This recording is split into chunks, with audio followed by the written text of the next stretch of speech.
What's up, YouTube? Welcome back to Celio's Network. The fourth and final Limitless Online Series qualifier has commenced, and Zacian V won the whole thing. So the finals match was actually Combo Zacian versus Combo Zacian, which I don't think a lot of people expected to see. We definitely respected Zacian V combo variant as a good archetype, but I did not ever expect it to be both of the decks in the finals. And today we're going to just take a quick look at the first place list, which was piloted by Takedo Seki, or Seki, sorry if I mispronounced that. But he is a Japan player, and he actually went into the top 8 as first seed and then ended up winning the whole thing, which is really cool. And his list is really unique too, so definitely excited to show it off. And I know there have been people asking about Combo Zacian, what the combo is, how does it work, why is it better than ADP Zacian, is it better than ADP Zacian? So we're going to take a quick look at his list that won this whole event, and I'll talk about the deck a little bit and try to walk you through exactly what Zacian combo is. But before we go into that, shout out to PotonStore.com, the best place for you to get ptcgo codes online, and use code Celio for 5% off over there. They have a lot of different kinds of codes in stock, including the ones you're probably looking for, which are Rebel Clash and some of the promo codes. So let's start looking at this list. What's very interesting about this list, well, there's a couple things really. Now, between North American and European and South America and Japanese players, there's usually differences we see in lists and different trends. And there are some unique things in this list that I don't think we saw from a lot of players from North America, probably no players from North America. Cards like Sonia. So this is a supporter card that I don't think anybody expected to really see in competitive play, and here it is, 2 copies of it in the first place list of a over 1,300 person tournament. So Sonia is a supporter card. Search your deck for up to 2 basic Pokemon or up to 2 basic energy cards. And I guess this could be really good since this is a combo deck and you want to get specific basic Pokemon into your hand. Sometimes that's better than playing a research. Friend Ball is definitely a card we see around every now and again, but it's by no means like a staple or a standard in this deck. So what Friend Ball does is search your deck for a Pokemon with the same type as one of your opponent's Pokemon in play, reveal it, and put it into your hand. So if your opponent's playing Jirachi, which a lot of decks are, you could search for Jirachi, Jirachi Prism, Mawile-GX, or Zacian V. And if they have a Dedenne on the board, which a lot of players will, you can search for your Dedenne, Mew Mr. Mime if they have any Psychic Pokemon, and then Oranguru, of course, if they have any colorless Pokemon. So it's a pretty good card for this deck specifically. And then the last really unique inclusion here is Metal Goggles. So Metal Goggles work similarly to Metal Frying Pan. The metal Pokemon this is attached to takes 30 less damage from your opponent's attacks. But while Metal Frying Pan takes away weakness, this has the effect your opponent's attacks and abilities can't put damage counters on this Pokemon. So this stops Distortion Door from putting damage counters. This stops Zigzagoon from putting damage counters. It stops Dragapult VMAX's effect on the bench from putting damage counters. Now, there is a bug on ptcgo at the time of this tournament that this also stops Horror Energy, and it's not supposed to my knowledge. Now, I'm not sure if the Japanese player that played this, just let me get his name real quick, Takedo Seki, I'm not sure if Takedo knew about this bug, if he played this card to kind of use that to his advantage, or if that's just a coincidence. He was running metal Goggles anyway to counter the Zigzagoons and the Dragapult VMAXs, and it also helps against Horror Energy in the Dragapult VMAX matchup. So just something worth mentioning, since for this tournament, this did negate Horror Energy to my knowledge, and it's not supposed to. So let's get into the actual variant of Zacian. So this is a Zacian V variant, much like ADPZ. Zacian V is the main attacker, and it's also taking extra prizes. But the ADPZ variant, which a lot of you are most likely familiar with by now, ADP uses the attack altered creation. I'll just pull it up real quick. So ADP uses the attack alter creation for a metal and a water energy. For the rest of this game, your Pokemon's attacks, do 30 more damage to your opponent's active Pokemon if this Pokemon has at least 1 extra water energy, so for a metal plus. If this has 1 extra water energy attached to it, when your opponent's active Pokemon is knocked out by damage from those attacks, take 1 more prize card. So for a metal and water energy, you use alter creation, and for the rest of the game, your attacks do plus 30, and your attacks damages that knock out Pokemon reward you with 1 more prize card. In this variant, you are also able to take extra prize cards, but you do not have to use altered creation. The combo here is, or at least part of it, is you want to use the ability Wish Upon a Star from Jirachi Prism. If you took this Pokemon as a face-down prize card during your turn, and your bench isn't full, before you put it into your hand, you may put it onto your bench and take 1 more prize card. So you have to take this from the prizes. Now, of course, there's 6 prizes, there's a 60 card deck.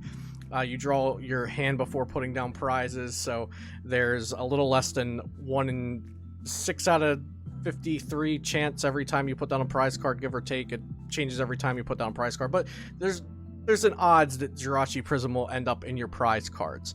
Now, this isn't really a competitive way to build your deck around a chance that Jirachi may end up in your prize cards. Of course, there is the Detective Pikachu Mr. Mime, which makes this all possible. So Mr. Mime has the ability Pantomime. When you play this Pokemon from your hand onto your bench during your turn, you may switch one of your face-down prize cards with the top card of your deck. Alright, now we're getting somewhere. So now we can put the top card of our deck into our prizes, and we know which prize card it is. So we can specifically take that prize, and if it's Jirachi, we can specifically take that Jirachi as our prize. But we also need to put it on top of our deck, the Jirachi Prism. So how are we going to do that? Well, we're going to use Oranguru's Primate Wisdom. Once during your turn, you may switch a card from your hand with the top card of your deck. So the combo is, you draw into Jirachi, or you search for Jirachi. Then you use Oranguru's Primate Wisdom to put Jirachi on top of your deck and take whatever card was there. And then you play Mr. Mime down from your hand for Pantomime to switch that Jirachi Prism with a card from your prizes. Now, when you knock something out, you can specifically take that prize, and if you have an extra spot on your bench, you can play down that Jirachi Prism, take an extra prize card. So when you knock out the Pokemon with Brave Blade, or whatever attack you use, you could potentially use something like Slap, or even Whap down to take a prize card. So that's how you take the extra prize card with this deck. Now, of course, Mr. Mime, Jirachi Prism, sorry, wrong Jirachi, and the Oranguru with Primate Wisdom. These were all out before Rebel Clash, so why is it just getting played now? Well, Scoop Up Net lets you do this combo more consistently and more than once a game. So Scoop Up Net, if you don't already know what this card does, put one of your Pokemon that isn't a Pokemon V or GX into your hand, and you get to play 4 of this. It's a really strong item card. Whenever there's an item card that other cards do the effect, but for a coin flip or for a higher cost, like Super Scoop Up can pick up a Pokemon, but you have to flip a coin. Scoop Up Net is really, really strong because it's a guaranteed pickup of a Pokemon. So even after you use the Wish Upon a Star, you can Scoop Up Net Jirachi, Scoop Up Net Mr. Mime, Oranguru the Jirachi to the top, Mr. Mime it to the prize cards, and then do it all over again. So that's part of what makes this deck so strong and so viable. So yes, potentially this could have been played prior to Rebel Clash, but the Scoop Up Net made it just that much more possible. Another card worth mentioning is the Mawile-GX with Captivating Wink. When you play this Pokemon from your hand onto your bench during your turn, you may have your opponent reveal their hand and put any number of basic Pokemon you find there onto the bench. So this is an Obstagoon counter. Now, Obstagoon is a deck and a Pokemon card. It's a deck built around this card. Because of its attack Obstruct, for a dark and colorless energy, you do 90 damage. During your opponent's next turn, prevent all damage done to this Pokemon by attacks from basic Pokemon. So this deck aims to wall out decks that cannot attack it because they only have basic Pokemon in play. And the Obstagoon deck will play with only Obstagoon in the active and no Pokemon on the bench. So Mawile-GX can hopefully force your opponent to put Pokemon onto their bench if you wait until they have a large enough hand. And then you can put things onto the bench and then, you know, bosses order them up and, do your combo and take all of your prizes. So that's why Mawile-GX is there, and that's really all of the unique cards of the deck, and that's also why this deck works. Now, is it better than ADP Zacian? Well, with ADP Zacian, you do have to get your energy attachments down to ADP and actually use Altered Creation, so that's an attack you have to use before you actually get to start attacking and taking prize cards. The benefit is you get to sometimes use Ultimate Ray and accelerate energy onto the board, and your attacks are also doing 30 more damage. You're not just taking an extra prize card, and that effect lasts for the game, so you get to take extra prizes every time you knock something out, not just once, and it's not just when you use an ability or something like with Jirachi Prism. Now, the disadvantages to using ADP as your mechanism for taking extra prizes, there's things like you have to run Water Energy or Aurora Energy or Rainbow Energy, Unit Energy, something. You have to run something, some kind of energy to count for the water in the Altered Creation attack cost for the extra effect. Now, you also have to leave a tag team active when you use it, and some decks and some players will take advantage of you leaving a tag team active, and they get extra prizes, and they can potentially get even farther ahead than you will from the Altered Creation.